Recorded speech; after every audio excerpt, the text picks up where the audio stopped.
اللہ.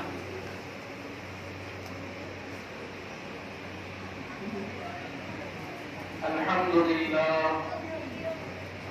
علی الذات عظیم الصفات سمیع السمات کبیر الشان سبحان اللہ. سبحان اللہ. جلیل القدر رفیع الذکر وضاع الامر جلیل البرهان فقیم الاسم عزیز العلم وسیع الحلم کثیر الغفران. سبحان اللہ. الصلاۃ والسلام علیک یا رسول اللہ. الصلاۃ والسلام علیک یا رسول اللہ.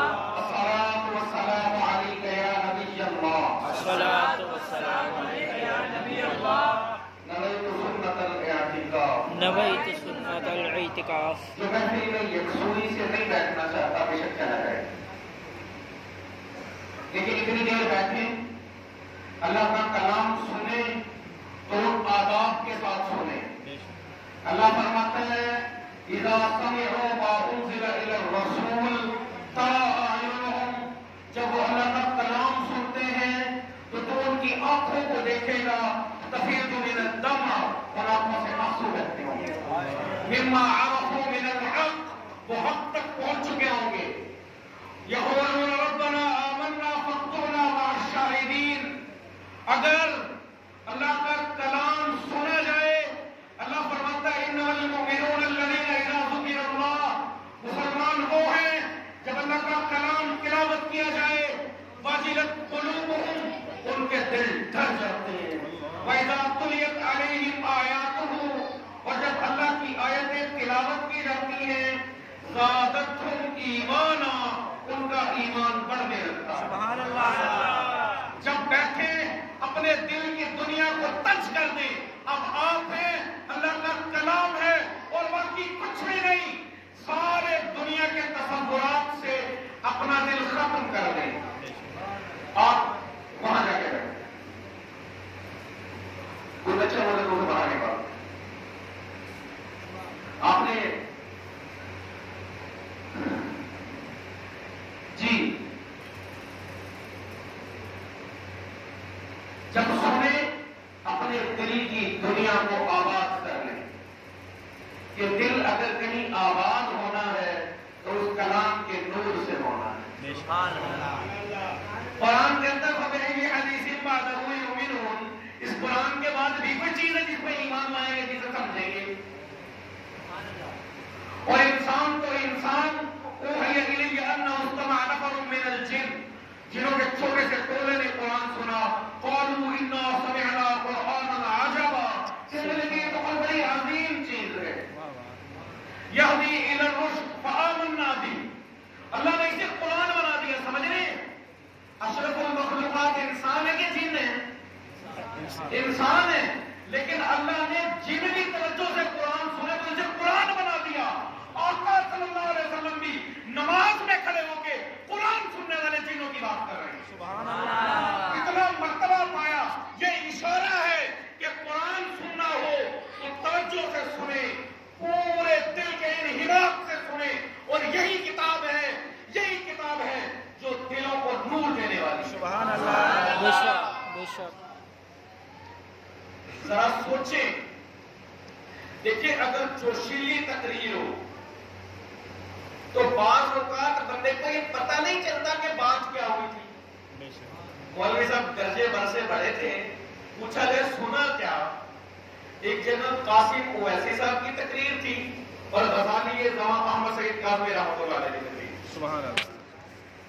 تو کسی نے پوچھا ایک بزرگ سے، جیسے آپ میرے جیسے دیہاتی سے، کہ بیان کیا ہوا؟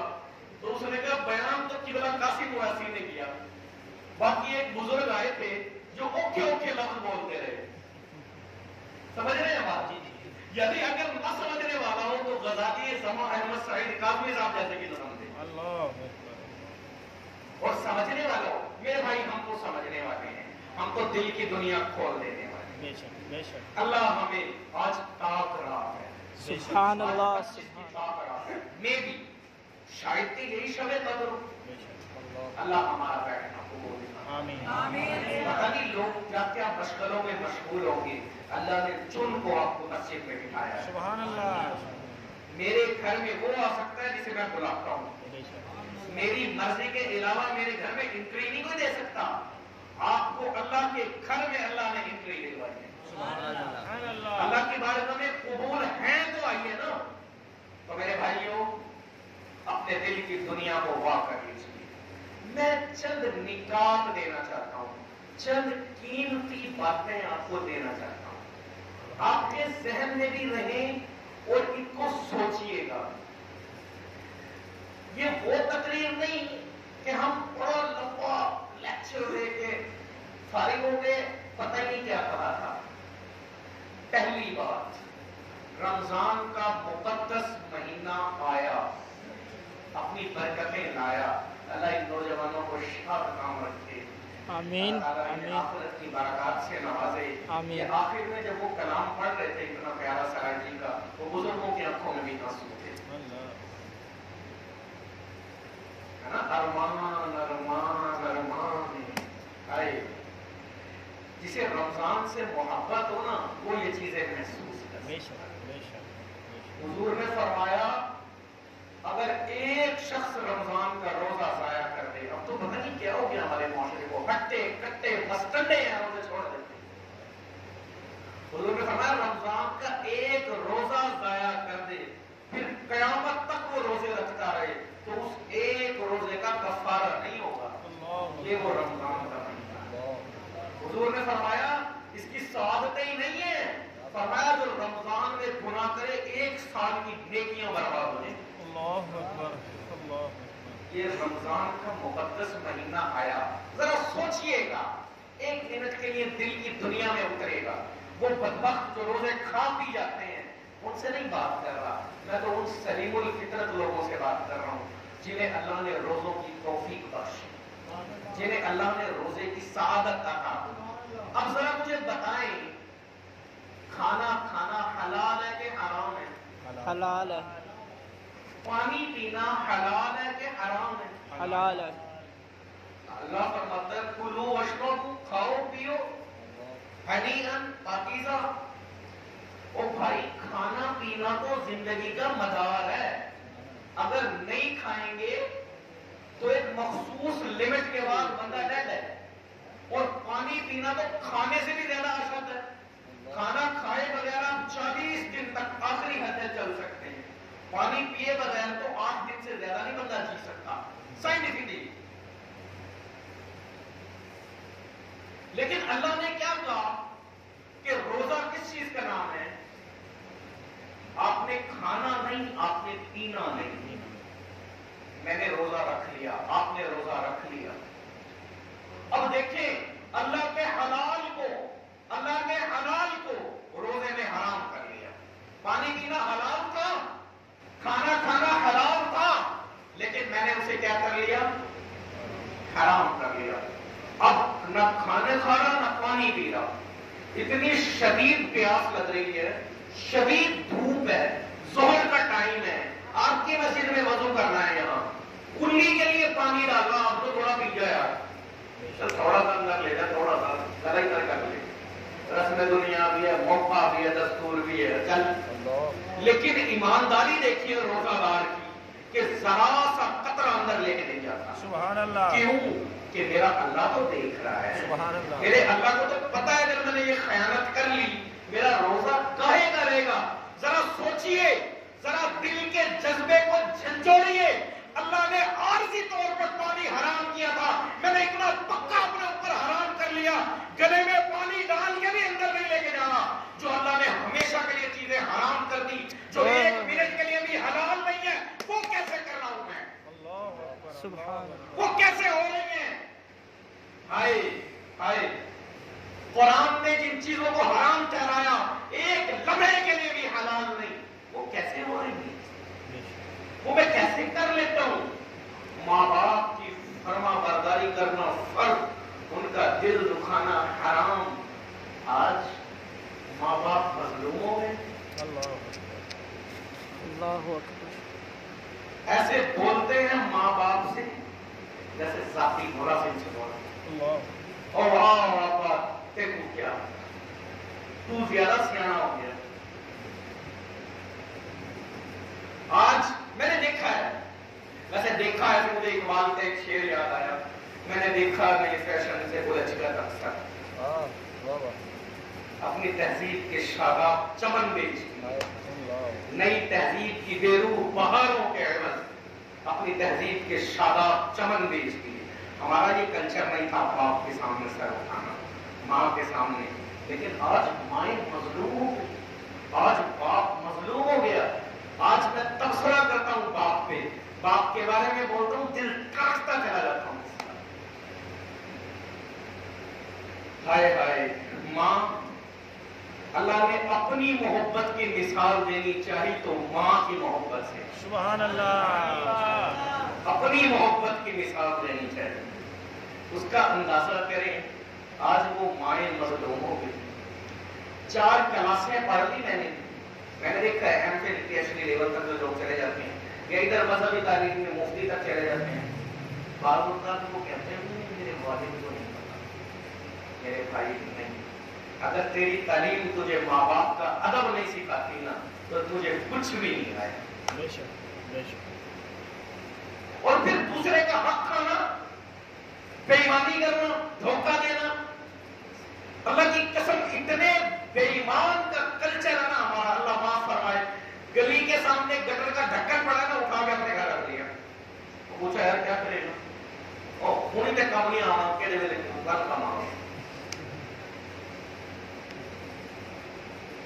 وضو خانے کے لیے واش روم کا جو پانی کے لیے بھری ہوئی چیز ہے نا، اس کے ساتھ زنجیریں باندھی ہوئی ہیں.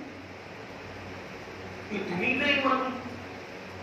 ایک ڈبل ڈیکر بس میں یورپ کی ہمارا ایک کالم نگار سفر کر رہا تھا یا پھر کیسا. وہ کہتا ہے ساتھ ایک خاتون بیٹھی ہوئی تھی تو وہ پیزا کھا رہی تھی.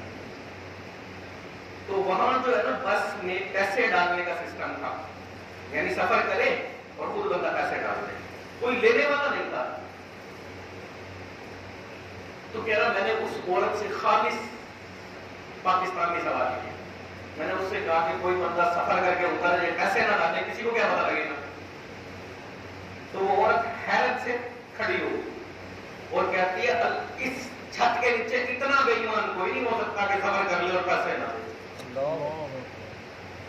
سجاد سعید قاسمی رحمۃ اللہ علیہ غزالی زماں کے بیٹے ہیں. یہ وہ بیٹے ہیں جو سب سے زیادہ میری نظر میں تصوف کے حوالے سے سب سے زیادہ جذبے رکھتے ہیں. غزالی زماں سجاد سعید قاسمی رحمۃ اللہ علیہ کے یہ فرزند یہ ہم مقام میں رہ سکتے تھے، یعنی اپنی سجادہ نشینی چلا سکتے تھے. نہیں، یہ روز نہ تھے، وہاں ادارہ قائم کیا، وہاں دین کی خدمت. مٹے ہوئے بزرگ تھے. کہتے ہیں یورپ گیا میں تو ہم نے تصویریں کھنچوائی. تو وہ تصویر کھینچی اس نے، وہ تصویر جب میں نے اسے پیسے کیے تو سر از ناٹ مائی رائٹ، اس میں میرا حق نہیں ہے. میں نے کہا کیوں نہیں ہے بھائی، تمہیں تصویریں نہ چاہیے. دوسرے وہ مائکروسکوپ ٹائپ کا آلہ نکالا اور اس میں دکھایا تصویر تھوڑی سی ٹیڑھی تھی، آنکھ سے ٹیڑھی لگ بھی نہیں رہتی. تو اس نے کہا اس کے میرے پیسے نہیں بنتے. وہ کہتے ہیں مجھے پتہ لگا کہ دنیا میں ترقیاں عظمت قوم کیسے حاصل کرتی ہے. اللہ آئے آقا نے فرمایا ان اللہ یرفع بہذا الکتاب اقواما ویضع بها آخرین. قومیں کوئی عظمت حاصل کریں گے تو اس قرآن کے ذریعے کریں گے، اور ذلیل ہوں گی تو اسے چھوڑنے کی وجہ سے. آج ہمارے ہاتھوں سے قرآن نکل گیا، آج میرے ہاتھ سے اللہ کا کلام نکل گیا، پڑھنے نہیں آتا. اگر پڑھنا آتا ہے ماں بدولت پڑھ لیتے ہیں تو صحیح طرح پڑھنا نہیں آتا. اگر اللہ کے بندوں کو صحیح طرح سے پڑھ لیتے ہیں تو کبھی یہ کوشش ہی نہیں کی سمجھو تو صحیح ہے کیا کہہ رہا ہے. آقا فرماتے ہیں، ہم تو کہتے ہیں آقا سفارش کریں گے. آقا فرماتے ہیں قیامت کے دن کہیں گے قال الرسول یا ربی ان قوم اتخذوا هذا القرآن مهجورا. اے اللہ ان لوگوں کو پکڑ لے، انہوں نے میرا قرآن چھوڑ رکھا. آج اس محفل میں بیٹھ کے آپ اور میں یہ ارادہ کریں کہ ہم اس پاک کلام کو نہ صرف سینے سے لگائیں گے، نہ صرف چومیں گے، بلکہ اپنی زندگی میں شامل بھی. انشاءاللہ انشاءاللہ. اسے پڑھنا بھی سیکھیں گے. اگر تجھے نہیں آتا کوئی فرق نہیں پڑتا. ابھی پچھلے دنوں خبر آئی تھی 70 سال کی ایک بوڑھی خاتون نے حفظ کر لیا. سبحان اللہ سبحان اللہ. کیوں عرض کیا؟ اس کے شوہر نے تانے میں کہا کہ تجھے کچھ آتا ہے صحیح؟ اس نے کہا تجھے کیا آتا ہے؟ کہتا میں تو حافظ ہوں۔ اس نے کہا تو حافظ ہے، میں بھی تجھے حافظ بن کے دکھاؤں گی۔ 3 سال کی عصمت سے وہ بھی حافظ بن گئی۔ وہ میرے بھائیوں زندگی کے کسی بھی موڑ پہ، اچھا اس سے عظیم کوئی کتاب ہے؟ اب ذرا سوچیں، اللہ اکبر، اللہ نے چیلنج کیا، وَانْفَعْتُوا بِكِتَابٍ مِثْلِي، اس جیسی ایک کتاب لے آؤ۔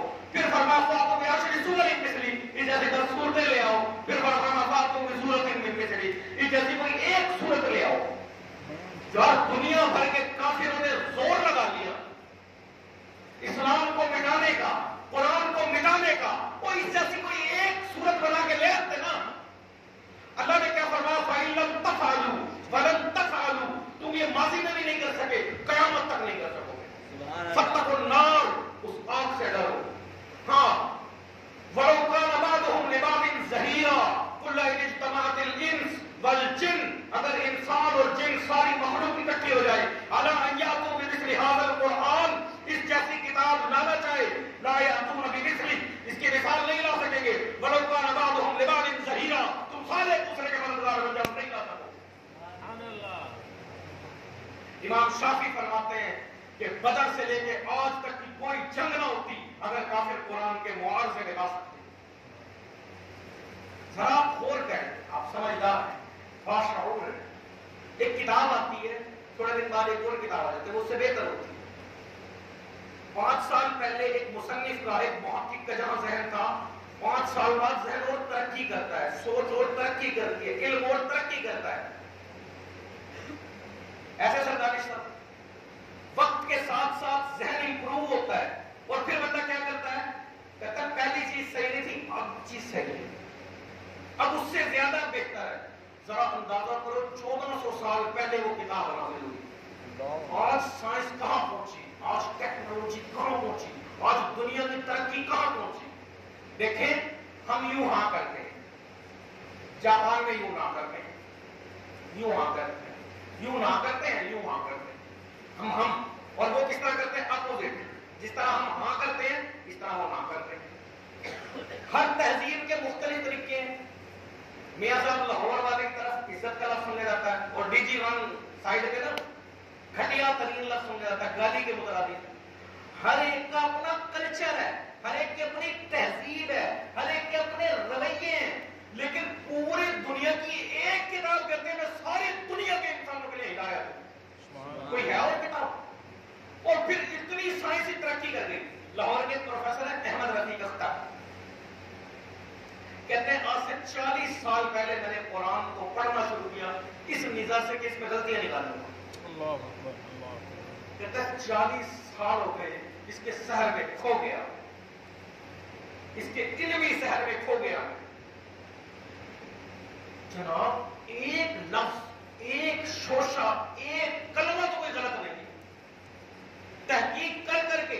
اب دیکھیں جدید سائنسی کلیہ ہے، انسان and human being is made by water، پانی سے بنے نا چیز، اور قرآن کیا کہتا ہے وَجَعَلْنَا مِنَ الْمَاءِ كُلِّ شَيْءٍ حَيٍّ، اللہ نے ہر زندہ چیز کو پانی سے بنایا۔ جہاں بھی انسان قرآن کے دامن سے وابستہ ہوا، ایسے ایسے علم کے نور ملے کہ انسان کی عقل ششدر رہ گئی۔ آج کا میں جدید ترین سائنسی اصول بتاتا ہوں آپ کو۔ قرآن کہتا ہے افلا ينظرون الى الابل كيف خلقت، تم اونٹ کی طرف غور نہیں کرتے کیسے بنایا گیا۔ دیکھیں کسی چیز پہ غور کرنا ہو نا تو یہ دیکھا جاتا ہے کہ اس میں الگ چیزیں کون سی ہیں، ایک جیسی چیزیں تو غور نہیں ہے نا، الگ چیزیں کون سی ہیں۔ تو اونٹ کا مابہل امتیاز کیا ہے؟ سرحدی میں اونٹ کو کیا کہتے ہیں؟ وہی ہے تقریباً۔ اب یہ جو آپ کا اونٹ ہے، اس میں الگ چیز یہ ہے کہ یہ پانی جو ہے صحرا میں سفر کرتا ہے، پانی سٹور کر دیتا ہے۔ امریکہ کی ایک یونیورسٹی نے، یہ ڈاکٹر خالد محمود غزنوی نے لکھا ہے جو کنگ ایڈورڈ میڈیکل کالج کا پروفیسر ہے۔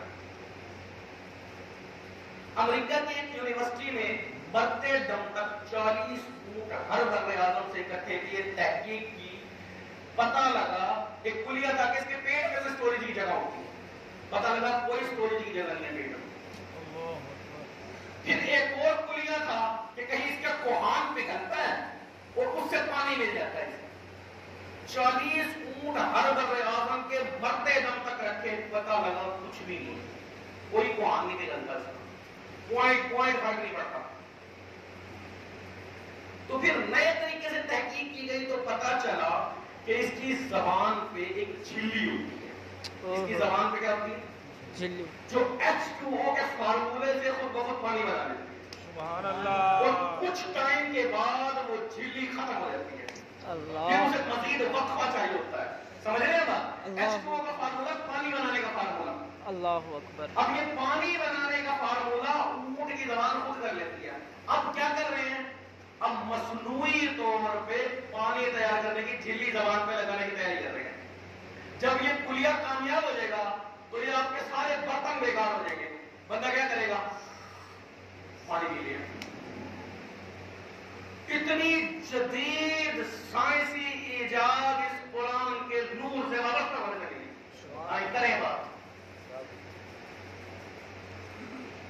آج سے 130 ہجری میں 130 ہجری میں ایک شخص تھا اور بڑا بلیغ شخص تھا اور تھا لا دین, کسی دین کو نہیں مانتا. تو اس کو عربوں نے زور لگایا کہ یا تو قرآن کا متبادل بنا, قرآن کے مقابلے میں بنا دے, ہم تجھے مالا مال کر دیں گے. یہودیوں نے, عیسائیوں نے, سارے کافروں نے مل کے. اس نے کہا ٹھیک ہے میں کر دیتا ہوں, کوئی مشکل کام نہیں. مجھے ایسا کرو, ایک کاٹیج دو, ایک کاٹیج, ایک محل بنا دو سمندر کے کنارے, اور یہ عیاشی کے سامان میرے پورے کر دو. کہا ٹھیک ہے جی کر دیں گے. وہ کر دیے جی پورے.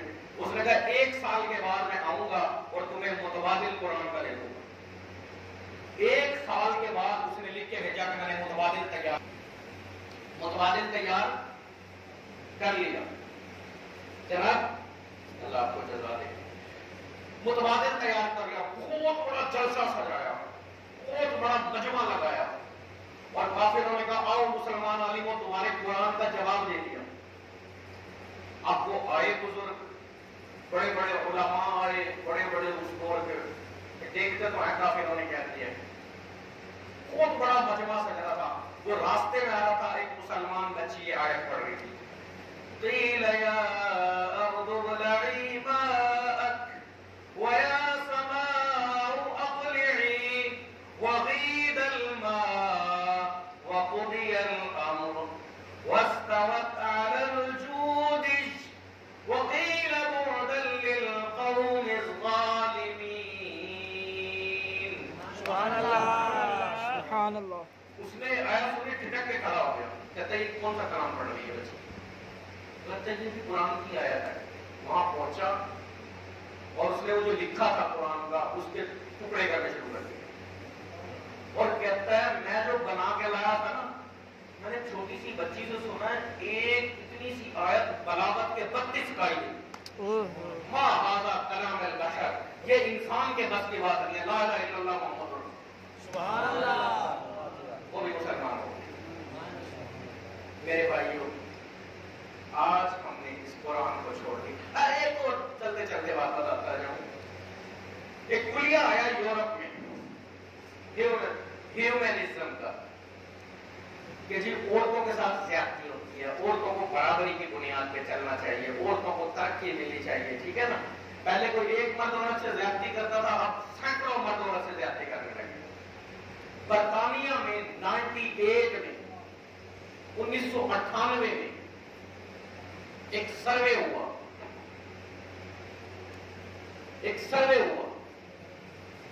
پردے میں. اس پہ وہ کہتے ہیں پردہ ترقی میں رکاوٹ ہے. پردے کی وجہ سے ترقی نہیں ہوتی, یہ پردہ نہیں ہونا چاہیے. اس طرح کے کلیے بنائے گئے, اس طرح کی باتیں بنائی گئی.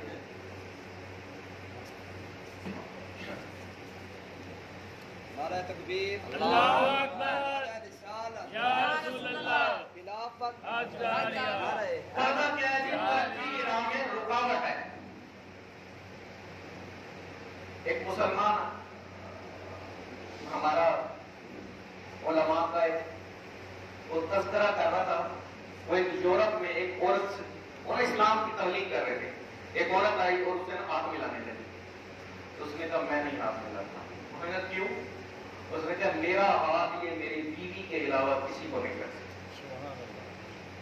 وہ عورت نہیں بے ہوش ہو کے گر گئی اور اٹھنے کے بعد کہتے ہیں مجھے بھی اپنے مذہب میں داخل کر لو کہ جہان بھر کی لذتوں میں کوئی سکون نہیں. سکون ہے تو ایک کسی سے وابستہ ہونے میں. 98 میں سروے ہوا. وہ سروے یہ تھا کہ حیرت زدہ ہو کے وہ سروے کروانے والوں نے کہا کہ اگر یہ ہم نے نہ کروایا ہوتا تو ہم یقین نہ کرتے.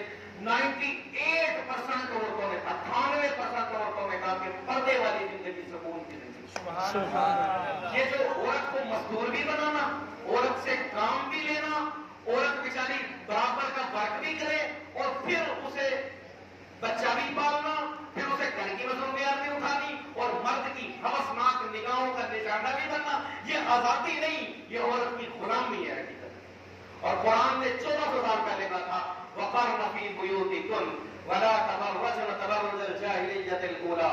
اور کیا فرمایا اس گھر میں رہنے میں ذَلِكَ أَدْنَىٰ أَن يُعْرَفْنَ فَلَا يُؤْذَيْنَ. اے عورتوں تمہیں تکلیف نہیں ہوگی, تمہیں اذیت نہیں ہوگی اس پردہ کے کرنے. تو کوئی بھی حکم دیا قرآن کا آپ کو چیلنج نہیں کرتا, آپ غور کریں ایک بھی حکم ایسا نہیں ہوگا جس میں انسان کے اپنا فائدہ نہیں ہوگا, اور ایک بھی منع ایسی نہیں ہوگی جس میں انسان کا اپنا فائدہ نہیں ہوگا.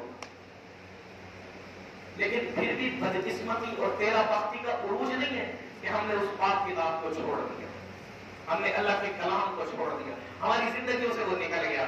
آج ختم ہو رہا ہے, اپنے دل پہ ہاتھ رکھ کے پوچھیں مبارک ہو ان حفاظ کو ایک ایک لفظ کلام کا پڑھا, لیکن کیا میں پڑھتا ہوں اللہ کا کلام؟ کیا میری زندگی میں داخل ہے؟ کیا میں اس کتاب کو سمجھتا ہوں؟ کیا میں نے اپنی زندگی میں قرآن کو داخل کیا؟ نہیں کیا تو آج سے ارادہ کر لیں اس شب لیلۃ القدر متوقع طور پہ ہو سکتا ہے آج ہی لیلۃ القدر ہو, ہم سب انشاءاللہ اس قرآن کو تھامیں گے, اپنی زندگی میں اس کتاب خدا کو شامل کریں گے اور اللہ تعالیٰ ہماری سیرت اور کردار کو بدل دے. ہم سب اس کو پڑھنے والے بنیں گے اور ہم سب انشاءاللہ یہ نوجوان جو بیٹھے ہیں ارادہ کریں سب سے فرسٹ پرائرٹی زندگی کی یہ ہے کہ میں اللہ کا کلام پڑھنے والا بن جاؤں انشاءاللہ. ابھی وہ ایک جملہ پڑھا تھا یہی سورج میری کی ایک مسجد میں باقاعدہ یہی لکھا ہوا ہے, وہاں جہانگیر بھائی کی خطاب کے لیے ماشاء اللہ قبلہ شاہ صاحب تشریف لے آئے. شاہ صاحب ہمارے کلاس فیلو بھی ہیں اور بڑے بزرگ بھی. قاری سلیم صاحب سے میں نے ان کے متعلق جملہ سنا ہے, بزرگوں سے ان کے جملے سنے, میں تو ان پہ ویسے ماشاء اللہ بزرگ ہیں. تو ایسے بزرگوں کے ساتھ مل کے ہم اپنے علاقے میں دین کا کام کریں گے. عامر بھائی ماشاء اللہ سن میں مجھے ان کے ساتھ پڑھانے کا یا انہیں میرے ساتھ پڑھانے کا شرف حاصل ہوتا ہے. کچھ ایسے تھوڑا سا دن پہلا جب مشورہ ہوا میں تو وہ تیور لے کے بھاگ گیا. تو ان عامر بھائی کے ساتھ مل کے, شاہ صاحب کے ساتھ مل کے, یہاں جو مدنی کام کرتے ہیں ان کے ساتھ مل کے ہم دین کا کام کریں انشاءاللہ. ہم 5 وقت کے نمازی بنیں گے, ہم اچھے ماحول کو اڈاپٹ کریں گے. یہ طے دنیا میں نا طے شدہ کو لیا ہے. اچھا عمرانیات کے ماہر کیا کہتے ہیں جی؟ معاشرت کے ماہر وہ کہتے ہیں معاشرے میں 20% لوگ اچھے ہوتے ہیں, 20% لوگ اچھے ہوتے ہیں, انہیں کوئی برا نہیں کر سکتا. 20% لوگ برے ہوتے ہیں, انہیں کوئی اچھا نہیں کر سکتا. 60% نہ اچھے ہوتے ہیں نہ برے ہوتے ہیں, جس کے ساتھ ہوتے ہیں ویسے ہی ہوتے ہیں. یہ کہتے ہیں عمرانیات کے ماہر, سوشیالوجی کے ماہر. ہمارے مرشد ہمیں فرماتے ہیں کوئی بھی برا نہیں. سبحان اللہ. امیر اہل سنت نے جیل خانوں میں بٹھا دیا جو قاتل تھے, مجرم تھے. پتا چلا, میں نے خود بھی جیل خانہ جاتا رہی انڈیا میں گیا ہوں, پتا چلا دیکھا کہ وہ جو قاتل ہیں قدرتی قاتل ہیں 8-10 لوگ اندر سے وہ برے نہیں تھے, ان کے ماحول نے انہیں تباہ کیا, انتقام کی آگ نے تباہ کیا. ایک ساتھ پتہ کیا کہتے ہیں مجھے تو پتہ ہی کچھ نہیں, میرے سردار نے کہا میں نے مار دی. اتنا ذہنی لیول. پوچھا تیرے نبی کا نام کیا ہے؟ کہتا ہے رسالت خان شیروانی. اسے نبی کا نام نہیں پتا. تو پھر کیا نتیجہ نکلا؟ زندگی جہل کی طرف گئی, تباہی کی طرف گئی. تو اگر اچھا کرنا ہے اچھے ماحول پر آپ کریں, اچھے ماحول کو قبول کریں, خود بخود اچھا بنا دے گا. ایک شخص کعبے کو پکڑ کے دعا کر رہا تھا دے، میرے بھائی کو نیک کر دے، میرے بھائی کو نیک کر دے. کافی عرصے بعد ایک بزرگ دوبارہ گزرے، وہ پھر یہی دعا کر رہا تھا، پھر گزرے پھر یہی دعا کر رہا تھا. اس بزرگ نے اسے روکا اور کہا بھائی تو اپنے نیک ہونے کی بھی دعا کر لے، تو اپنے بھائی کو ہی نیک بنا کے چھوڑے گا آج. تو اس نے کہا میں نے واپس جانا ہے بھائی کے ساتھ، رہتا میں اس کے ساتھ، اگر میں یہاں سے نیک بن کے چلا بھی گیا نا مجھے لگتا ہے وہ مجھے خراب کر دے گا، اور اگر وہ نیک ہو گیا نا تو مجھے خود بخود وہ نیک ہی کر دے گا. تو اسی لیے میں بھائی کے نیک کرنے کی دعا نہ کرو. ساتھی شرازی کہتے ہیں میں نے غسل خانے میں خوشبو دیکھی، بگفتہ من کے مشک یا ہوگی. میں نے اس سے پوچھا کہ وہ مشک ہے امبر ہے کہ تیری خوشبو مجھے مست کر رہی ہے. وہ کہتے ہیں بگفتہ من والے ناچیز بوتم ورے کی مدت باب النشستم. اس نے کہا میں تو مٹی کی مٹی ہی ہوں لیکن پھولوں کے ساتھ میرا بڑا وقت گزرا ہے تو میرے اندر بھی خوشبو آ گئی. اچھے لوگوں کے ساتھ بیٹھنے والوں کے اندر ضرور اچھائی رہتی ہے. برے لوگوں کے ساتھ اگر بیٹھے نا بیٹھنے والا ہو، اگر وہ برائی نہ بھی کرے نا، مثال کے طور پہ شراب پینے والوں کے ساتھ بیٹھنے والا شراب نہ بھی پیے نا، وہ شراب پینا اس کے لیے کوئی بہت بڑی بات نہیں رہتی. چوروں کے ساتھ رہنے والے کے لیے چوری کوئی بہت بڑی بات نہیں رہتی، کم از کم یہ ضرور ہوتا ہے. تو آج آپ اور میں اپنی زندگی کا دامن بدلیں گے. اللہ مجھے اور آپ کو قبول فرمائے. اللہ ہمارے سر عامر صاحب قبلہ غلام مرتضی شاہ صاحب دعوت برکاتہ العالیہ اور ہمارے جو خدمت کرنے والے مسجد کے ان کی خدمت قبول فرمائے. حفاظ کون تھے عامر بھائی؟ حفاظ قاری حماد صاحب اور قاری نعمان صاحب. قاری حماد صاحب، قاری نعمان صاحب، اللہ تعالیٰ ان کو برکتوں سے نوازے. ہمارے علامہ شہباز صاحب بھی تشریف لا رہے ہیں، اللہ تعالیٰ ان کا آنا قبول فرمائے. اللہ ہم سب سے راضی ہو جائے. وما